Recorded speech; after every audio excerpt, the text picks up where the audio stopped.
off in our story. We just had prayer in case you didn't tune in time for that. We've had our prayer. And the last we read was about a Sister Burgess in India who wasn't getting funded for her missionary work in India. So Haskell invited her to come to his place, his and his wife's place, and for a little R&R, you might say, and also to encourage her faith and to maybe raise funds for her work in India. And that's where we left off. And now I'm going to pick up one day while Elder Haskell was enumerating the thousands of dollars that the Bible Training School Journal had contributed toward mission enterprises. Mrs. Burgess's face fell. Oh, excuse me. Face suddenly brightened, and she exclaimed, "Why, Elder Haskell, why can't we earn the money ourselves to start our mission in India? Mr. Burgess and I can sell the Bible Training School." That's the pamphlet. "If you will print an extra edition for us, we will go right on out on the streets and get to work." And the idea caught on like fire. "I think we can do that very thing," her husband agreed. "And I've been thinking," replied Elder Haskell, "of that very same thing since you told me of the mission board's decision. I'm sure they will give you the go-ahead if you can raise the money." The elder's tone and smile spoke assurance. He wired the South Lancaster Press to print an extra edition. Just a moment here. I forgot to do one click. Okay. He wired them to do an extra edition, and "we'll get the church folks to help you," he ventured. He suggested that Mrs. Burgess write to her home church in California and Mr. Burgess to his in Minnesota. Since the Haskells had appointments at meetings, they took the two missionaries with them and helped promote the sale of the papers. Elder Haskell introduced the Burgesses. As the people listened to their recital of India's need for the gospel message, their response was spontaneous, and the papers sold readily. The journals were charged against the Burgess Missionary Fund at less than cost of production. Printing expenses were partly met by contributions. The printers themselves donated $40 in labor. The Burgesses made their appeal in many Adventist churches. Conferences and tract societies gave full support. Elder Spicer, secretary of the mission board, invited review readers to participate. Soon, scores of Adventists were out selling the papers. By November 7, just 3 months from the beginning of the campaign, more than 20,000 copies had been sold, and Mr. and Mrs. Burgess were en route back to India with $1,500 to their credit and full authorization to open the mission. Correspondence continued between the Haskells and their missionary friends. For 3 years, the Bible Training School contributed largely to the support of the Hindustani mission. One day, Elder Haskell received a small journal in the mail, printed in queer, unintelligible characters. An accompanying letter explained that it was a Hindustani edition of the Bible Training School and that it bore the good news of Jesus' soon return. The little paper was being sold by Indian converts, a thing unheard of before in India. Elder Haskell rejoiced that this newborn child of his Bible Training School journal was being used of God in India. But at home, the new mission in Nashville seemed to be accomplishing very little. Helpers were few, expenses high, and the people conservative. In 1904, the city authorities had ordered the publishing house to stop all Sunday work. But instead of bringing misfortune, this state of affairs served to advance the message, for it gave the employees a free day each week to distribute Adventist literature. Also, the public issue aroused interest and discussion on the subject of Sabbath observance. Wrote Haskell, "Our quiet mission seems to be breaking out like a prairie fire." In 1905, Haskell joined G. I. Butler in conducting evangelistic tent meetings in the city. The Bible subjects there presented were argued throughout the city. A person passing down the street could hear them being discussed on street corners, in the shops, at the courthouse, and in almost every public place. Although attendance at the meetings was disappointingly small, the ministers were told that a large audience on the outside of the tent was listening from front porches and open windows. The enlarged mission family now numbered 14 or 15. Haskell reported that some were holding Bible studies, some selling the Watchman or Bible Training School, some canvassing for Christ's Object Lessons or other books. All were paying their way, and all were enjoying a Christian experience. While the Haskells were in Tennessee, the Southern Publishing Association printed the story of the Seer of Patmos and brought out as a companion volume a new illustrated edition of the story of Daniel the prophet, which was advertised as follows. The story of Daniel the prophet by S.N. Haskell is the book of Daniel told in simple story form. It is the fruit of many years of diligent study. The scriptures narrating the story are printed in the margin together with 4,048 other Bible references. There are also given over 4,000 questions covering the contents of every chapter of the book. These are not intricate questions, yet will require study. The simple reading of the book will answer every question. It is beautifully illustrated with full-page, half-tone engravings.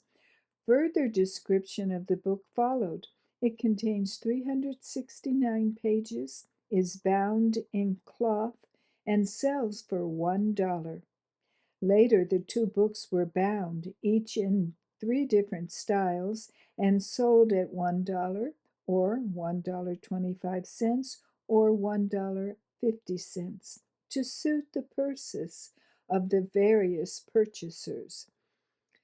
The writer now set his fertile brain to work devising plans by which his books could be made the means of raising money for needy missionary enterprises, as the Bible Training School had been doing so valiantly.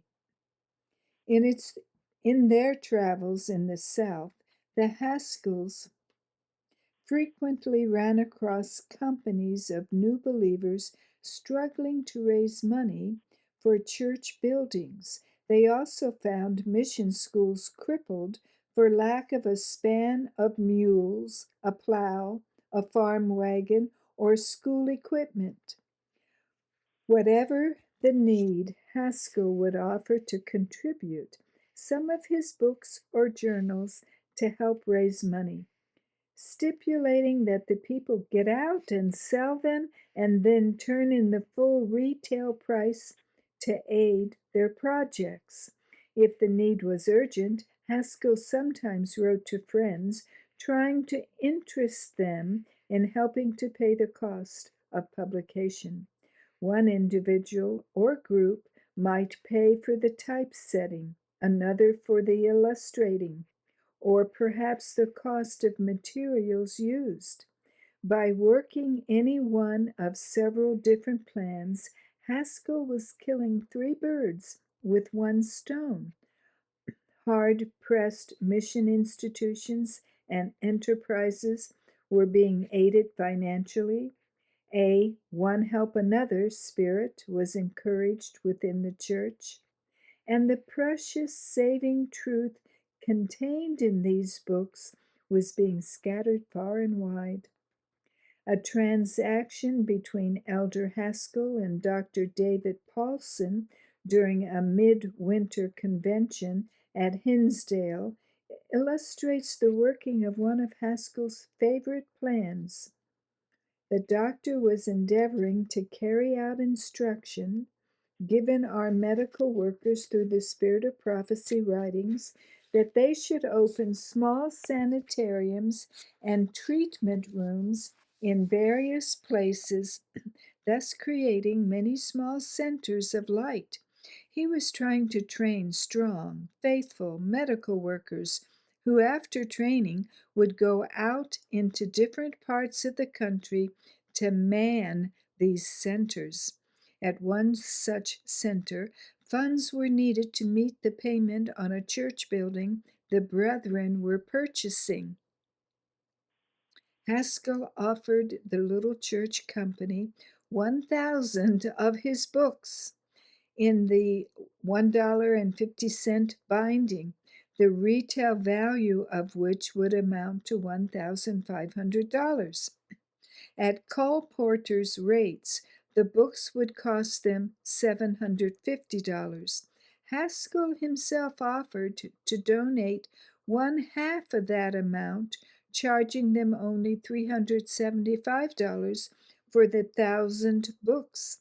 Then, if Dr. Paulson's friends and the helpers at the Hinsdale Sanitarium would raise the remaining $375 among themselves, no money would have to be deducted to cover costs, and the whole $1,500 could be turned into the fund for the purchasing and repairing of the church. This and other similar plans were welcomed alike by hard-pressed ministers and conference men and proved a great blessing. Everywhere the Haskells went, they found crying needs for money. Whereas in former years, Haskell had met such needs by appealing to the membership for cash donations, he now offered his books or journals for them to sell. He wrote, "We have consecrated to the Lord every dollar we can get, and He is helping us most wonderfully. No one calls for us to help them, but we put them in a position to help themselves." During the years of its publication, the Bible Training School was a pilgrim, its editorial department traveling with the Haskells wherever they were called to work. They prepared copy for its monthly issue and mailed it to the South Lancaster Academy Printing Press, where the paper was published under the direction of an efficient woman manager. A small cottage was purchased, moved on to the school grounds, and fitted up with typewriters, desks, tables, and whatever else was needed to transform it into the Bible Training School office. All the publishing that Haskell did was carried on entirely in the interests of gospel and missionary work. Pardon me, for many years, the Bible Training School was listed in the SDA yearbook as a privately sponsored publication. He never used profits for his own personal needs. Mrs. White had suggested the writing of his books. Haskell had found great satisfaction in producing them. She had favored the establishment of the Academy printing press. Now it was helping to support the school by furnishing work for needy students, besides training efficient printers for mission lands. She had encouraged Haskell in the distribution of his books. Wherever they were received and circulated, they brought spiritual blessing and financial aid.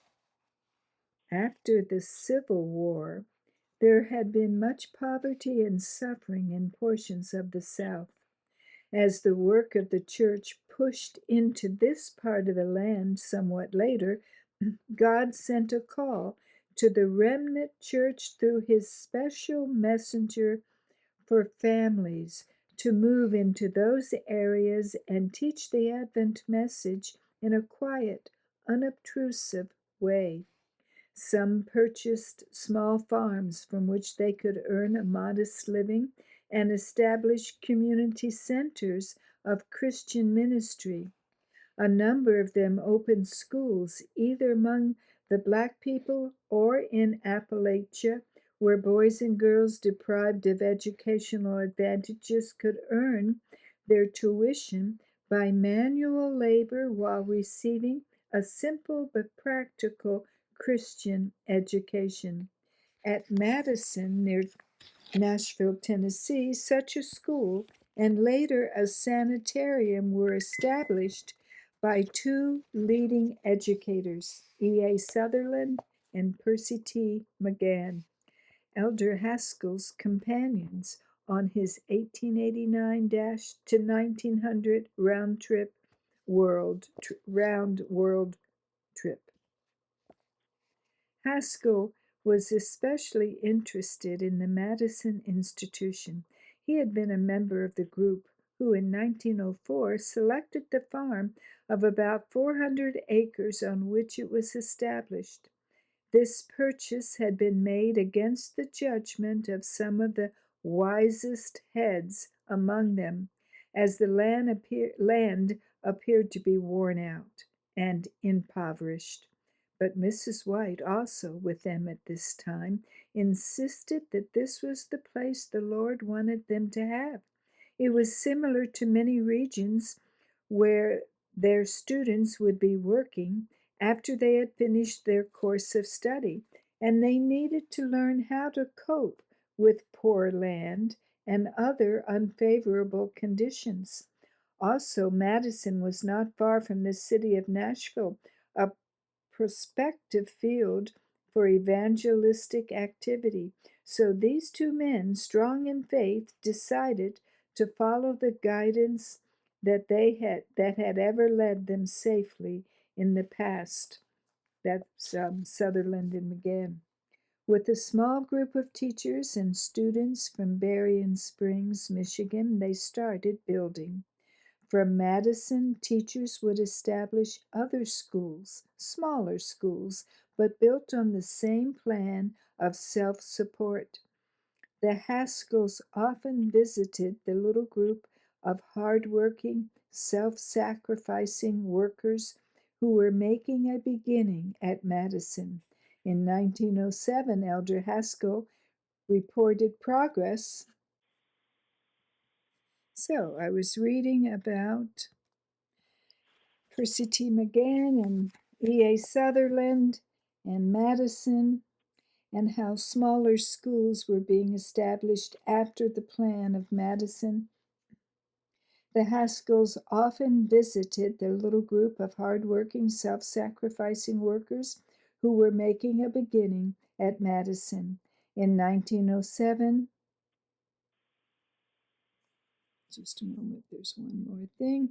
In 1907, Elder Haskell reported progress made during the 3 years since the beginning of operations on the old farm. He wrote that they had 75 acres in corn, sugar cane, oats, and alfalfa, 10 acres in garden and 2 in small fruits, 600 fruit and nut trees planted, and 350 grapevines. Teachers and students were meeting in a chapel seating about 60 persons. The students themselves had built cottages, and they were now erecting a sanitarium building on the grounds, and they had sent teachers to open schools in other places. He praised God for the prosperity attending the school and considered it one more proof that following the spirit of prophecy counsels brings the special blessing of heaven. The Haskells had, for a few years, divided their time between California and the South in conducting their Bible training schools. Now they had a new interest: the betterment of the white population living in the less favored regions. They also greatly enjoyed working among the black believers who showed deep appreciation of every effort made to help them. In the midsummer of 1907, their work took them to Huntsville, Alabama, to the school the denomination had opened in 1896 for the education of black young people, now Oakwood College, and it's renamed since the printing of this book. While they were there, Mrs. Haskell wrote to Mrs. White, quote, "We are here at Huntsville, and I wish you could see the tent full of people each day. There are about 50 here in the school working during vacation, and there must be 25 or 30 workers that have come in to attend the convention. They are as bright as a set of workers as I have ever seen. The girls in the school all dress in uniform. They have a plain gray dress with 2 white bands of tape around the bottom of the skirt and up the front of the waist. Today, as I saw the 24 school girls marching from the tent after the meeting, I wish you could have seen them. The men's school building is nearly finished. It would have done your heart good to see these teachers pledge for papers. Teachers and workers pledged to sell 6,000 copies of a Bible training school special toward the support of the mission schools. They are planning to close their convention one day this week and all go to Huntsville and surrounding territory and sell papers. We wired last week for 1,000. They are planning to take another field day a month later.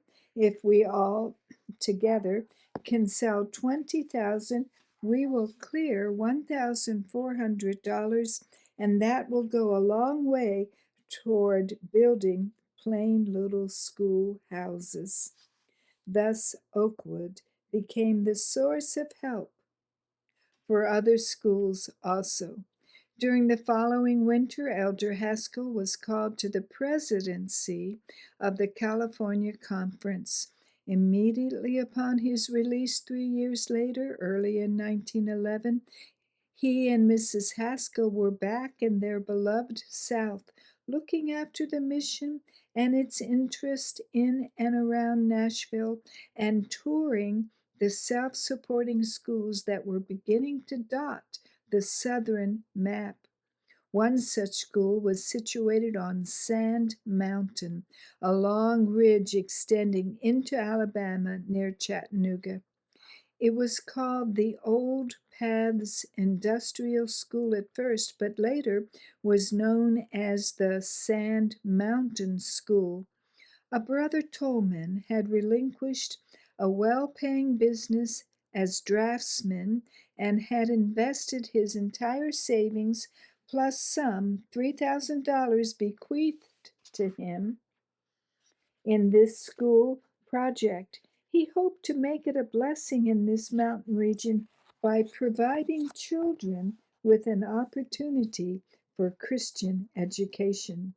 Tolman met the Haskells at the railway station with a horse and old farm wagon. After a 6-mile climb up the side of a steep mountain, they reached the school. As they clambered down from the high wagon seat and looked out over the valley, Mrs. Haskell, usually the first to speak, exclaimed, "Oh, what an ideal spot for a school!" Her husband drew a deep breath and gazed at the enchanting mountain scenery. "Yes, indeed," he said.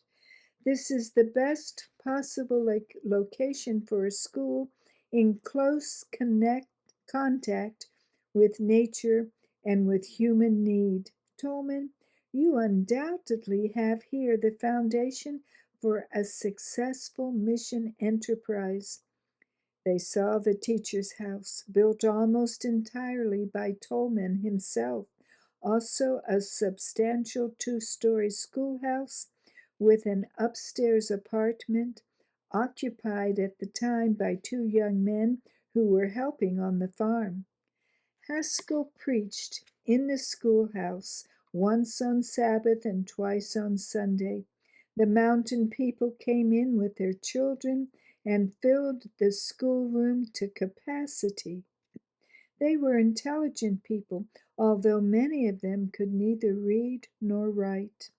When they reached home, Mrs. Haskell wrote the Tolmans a long letter. Its contents show that both the Haskells were offering advice. Picture, if you can, these two busy evangelists taking hours of time to discuss the problems of this one little struggling school. Then Mrs. Haskell, writing, and her husband at his desk prompting her, said, "Tell them, Hetty, that first of all they should get out a small leaflet, a sort of baby calendar. Maybe the students at the South Lancaster Academy Press will print it for them without charge. They can scatter this far and wide all around the school. They should be sure to include the word academy in the name of the school, and they should promise that certain industries will be taught that those young people cannot learn elsewhere. Poultry raising would be a good industry to begin with because it does not require as large an initial investment as some others. Also, they might turn one of the upstairs rooms in the schoolhouse into a shop for cabinet making, where tables, chairs, and cupboards could be made, then sold. Some of the students could earn their schooling working in the shop. This winter, while they are building the barn, will be a good time to teach carpentry. When it is finished, they might buy a few good Jersey cows and 4 or 5 good brood mares. Then each year they can sell calves, heifers, and colts for a good price. And deep plowing will help where land cannot be irrigated. Remember, this is on the top of a mountain, right? Okay. Well, when the elder's ideas were exhausted, his wife began with a list of her own. Sewing for the girls, who should be able to make their own dresses, knitting, laundering, and cooking. The girls could rotate, preparing meals for the family. They would learn to bake good bread, vegetarian roasts, cakes, and all the other tasty dishes that a capable housewife should know how to prepare. At last Hetty sighed and laid down her pen. "It has taken a long time to write that letter, but I thought it was my first duty. We must do all we can to help them and not allow them to become discouraged." By this time Haskell was pounding away on his typewriter. "Just writing to 1 or 2 friends out west and up north. You see, it will take more than good wishes to get that school under way." Oh dear, he's writing for help.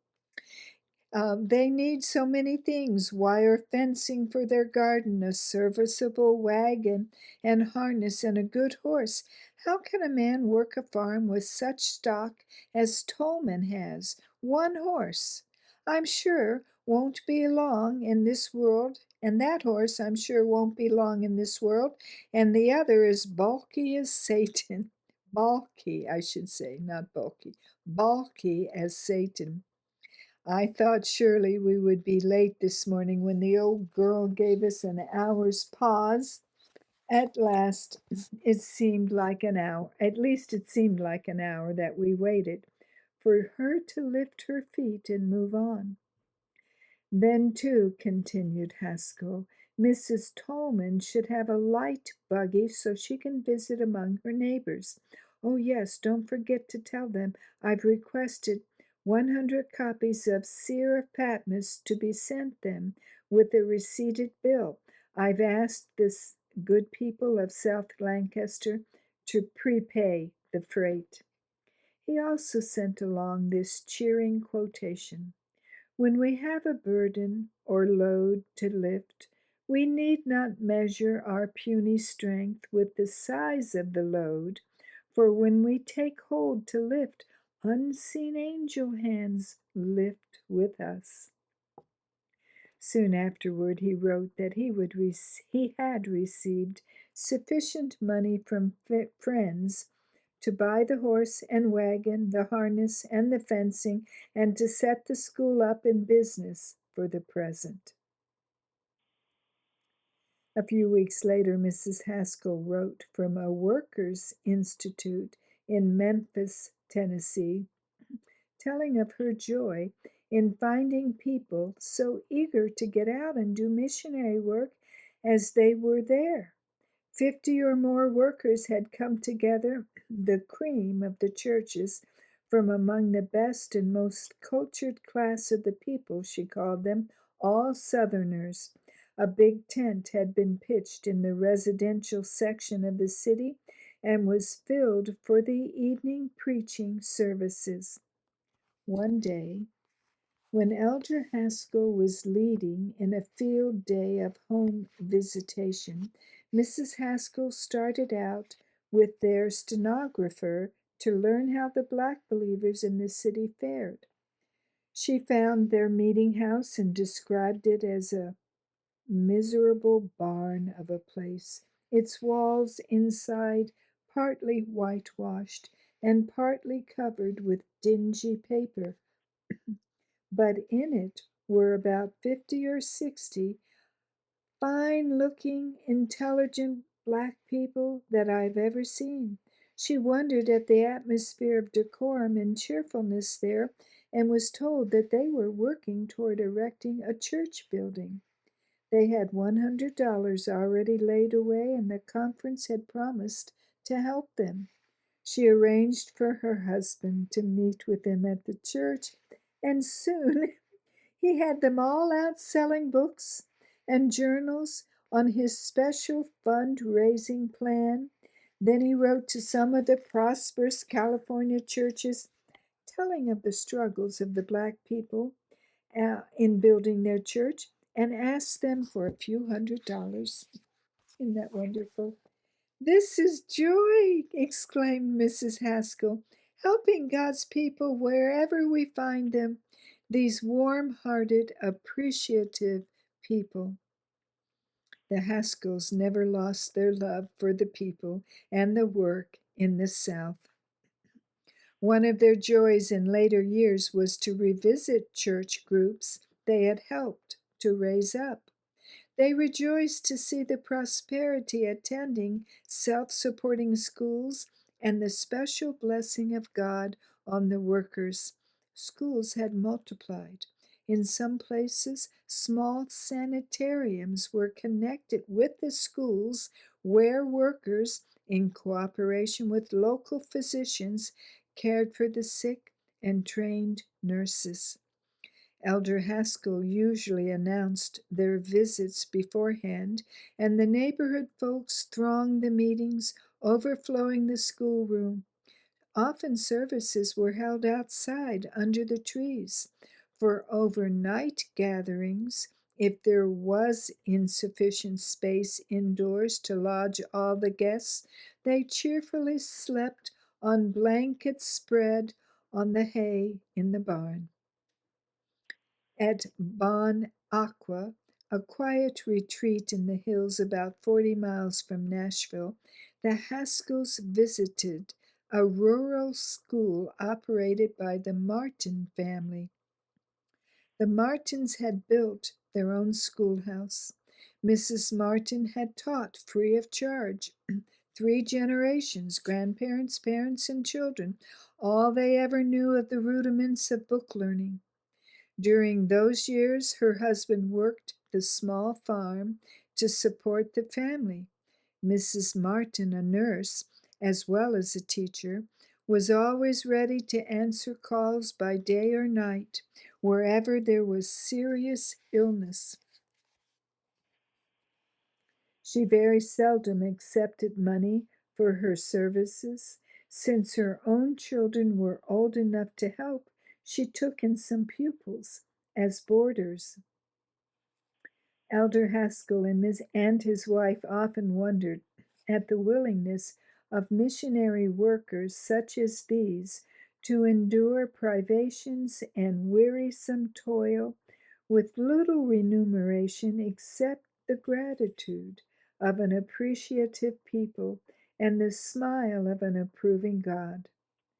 They never realized that part of this willingness was a result of their own example of loving ministry, which through the years had broken down prejudice and opened the way for the timely message of truth to reach the people. During the first decade of the 20th century, Seventh day Adventists acquired 3 valuable properties in Southern California. All were equipped with substantial buildings suitable for use as sanitariums.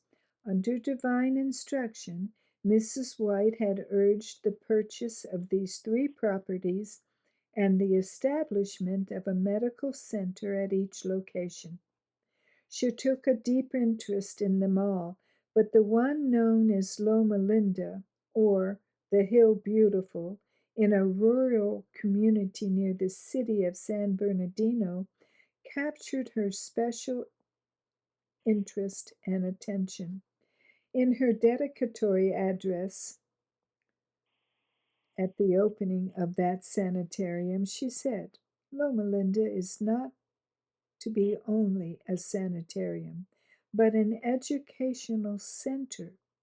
With the possession of this place comes a weighty responsibility of making the work of the institution educational in character. A school is to be established here for the training of gospel, medical, missionary evangelists. Much is involved in this work, and it is very essential that a right beginning be made.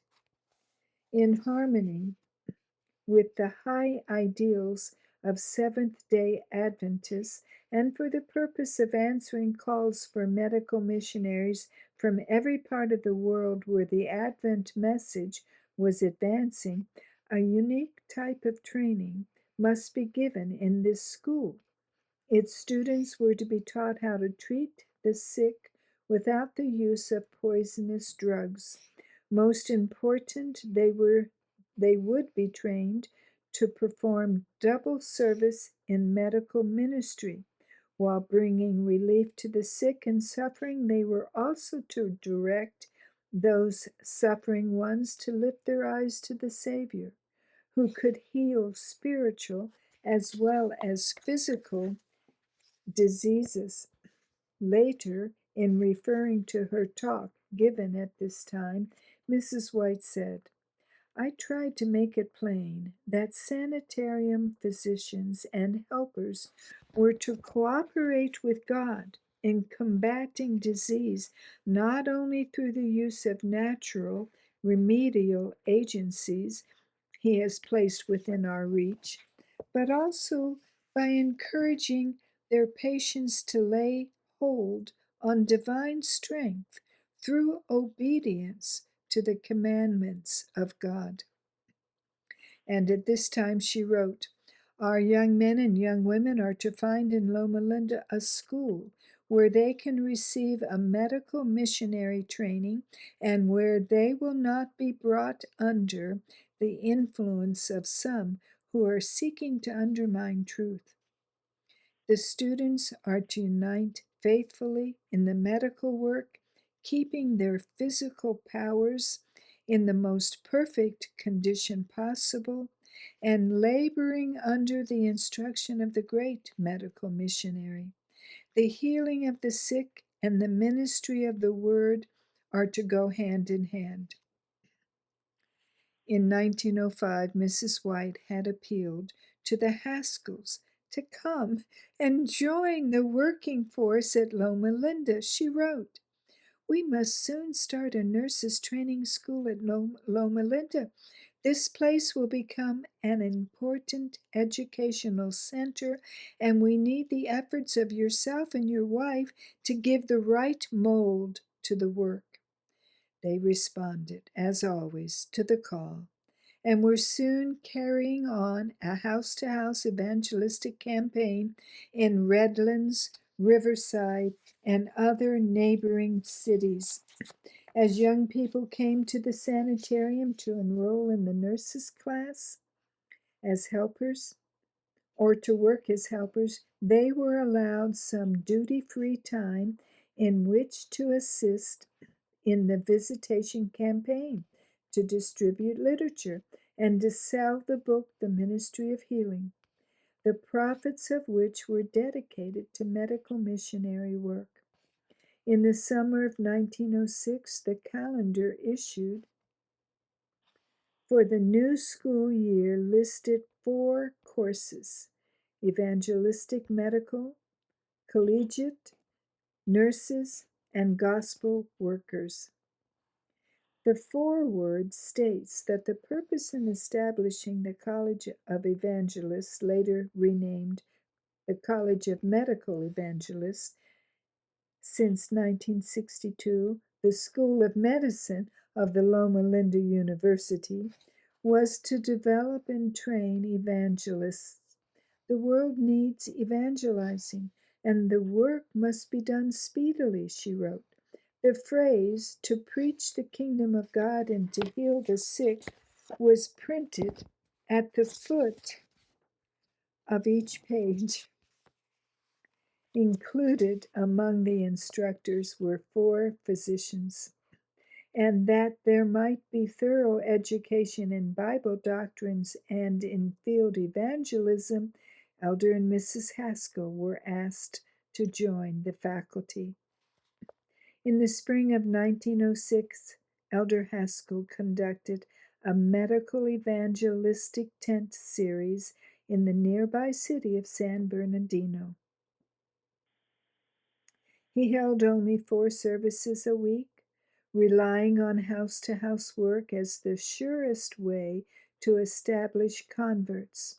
For several months prior to this, the Haskells had labored exhaustively in connection with an evangelistic series in Oakland, and were so worn that they felt unable to conduct another Bible training school without at least 2 months' rest.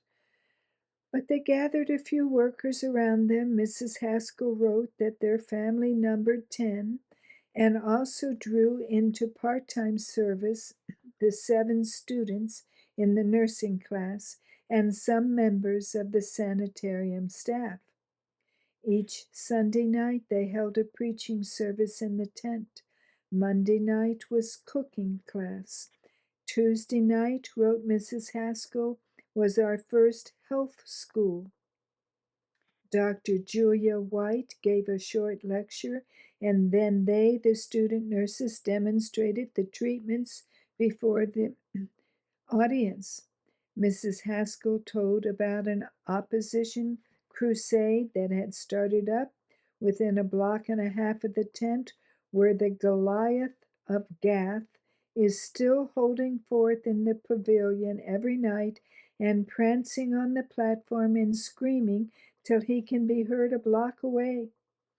His invectives were aimed principally at those who taught that Christians are under obligation to keep the commandments of God. On the Los Angeles campground that August, two much discussed events were the San Francisco earthquake and the founding of the school at Loma Linda. Of the two, Loma Linda received far greater attention. A Loma Linda meeting was held during the camp meeting. Though everyone knew that there would be a call for money, there was a large audience. The fundraising team was composed of two men, John Burden, promoter and administrator of the school enterprise, and Stephen Haskell, an enthusiast on the subject of medical missions ever since he had seen the suffering in non Christian lands due to the lack of such a ministry. The meeting opened with a talk by the local conference president in which he repeated the oft heard warning that there must be strict adherence to the no debt policy recently adopted by the General Conference. Elder Burden next related some of the special providences that had enabled the promoters of Loma Linda to secure the property, and then to meet each payment as it fell due. He spoke of the importance of the school in training medical missionaries and of the high destiny it would fulfill as an integral part of God's closing work on earth. Then he called for $1,000 pledges. Two sisters who had promised beforehand to start the ball rolling raised their hands. Others pledged. At 4,000 there was a pause, and Elder Haskell promised 1,000 books if the people would go out and sell them, valued at from $1 to $1.25 each. These books, when sold, would bring in another 1,000 or more. Before the meeting was dismissed, $12,000 had been pledged to the school. One day the Haskells were surprised by a visit from two young women who were selling the Bible training school. They had enjoyed remarkable success in the central and southern states. Now they had come to California to help raise money for Loma Linda. They hoped to sell 20,000 papers throughout the state, enough papers to pay for the seats and necessary apparatus for the schoolrooms. They are full of zeal, wrote Mrs. Haskell. And as they go among the churches and tell what they themselves individually have done, they can inspire our people with courage to go out and sell the truth. Frequently, substantial profits were made possible from the sale of the Bible Training School because the printing of special numbers was often subsidized by individual contributions. That fall, the Haskells spent a few weeks in Oakland and San Francisco, where they had been working before being called to Loma Linda. Before Christmas, they were back in Southern California. Elder Haskell visited the school at the noon prayer meeting. At its close, Elder Burden arose and asked how many would go out and canvass for Elder Haskell's book, Seer of Patmos. About 20 volunteered. During the week after his arrival, they sold between 200 and 300 books. Working the town systematically, newspapers gave favorable notice and the workers were well received wherever they went. For some time after the Haskells left Loma Linda, the question was asked, who can be found to lead out in practical field work still being carried on as part of the Loma Linda study program. About this time, in God's providence, Dr. Lillis Wood Starr moved with her husband and children to Loma Linda. An experienced house to house worker, also an able speaker, she agreed to begin a class in the study of Ellen G. White's book, The Ministry of Healing, for the benefit of new converts of Elder Haskell at San Bernardino. It had been 16 years. We're getting close to the end of the book. See, there's just a few more pages, and it sounds like it's beginning to wind down. It had been 16 years since Elder Haskell had first witnessed the misery in various lands that had deeply burdened him with the need of gospel workers trained in the healing arts. He now rejoiced that he could participate in the education and training of these angels of mercy. Percy McGann, who had been with him on the 2-year journey, would soon be called to act as dean of the College of Medical Evangelists.